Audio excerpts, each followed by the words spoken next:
Hello শিক্ষার্থীবৃন্দ, কেমন আছো সবাই? আজকে আলোচনা করব উদাহরণ 8-এর খ নিয়ে। উদাহরণ 8-এর খয়ের প্রশ্নটা হচ্ছে x এর মান নির্ণয় করো।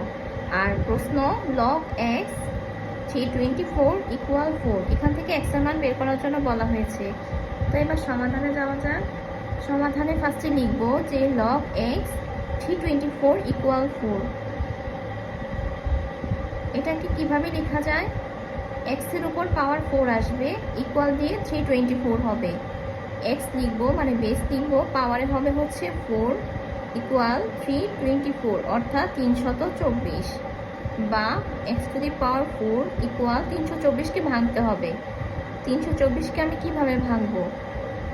324কে কিভাবে ভাঙা যায় যদি 2 দিয়ে দেখি, 16 দুগুণে 32, 2 দুগুণে 4। আবারও যদি 2 দিয়ে দেখি, 8 দুগুণে 16, 2 অকে 2। এবার এটা 3 দিয়ে যাবে, আবার যাবে 3 নং 27, 3 তিরিকা 9, তো কত? 2 square into 3 two the power 4, মানে 3 হচ্ছে এখানে 4টা আর 2 হচ্ছে 2টা। তো এখানে আমি লিখবো 2 square into 3 two the power 4, বা x to the power 4 equal 2 স্কোয়ারটাকে কিন্তু রুট 2 লিখে পাওয়ারে 4 লেখা যায়। এই যে এভাবে আমি 2 স্কোয়ার দেওয়া, আমি যদি কোনো একটা সংখ্যাকে বর্গমূল আকারে লিখতে যাই তখন পাওয়ারটা দ্বিগুণ হয়ে যাবে। তো এখানে স্কোয়ারটা আমার একটু পাওয়ারে 2, এটা 4 হয়ে গিয়েছে, আর আমি এখানে বর্গমূল দেওয়ার কারণে।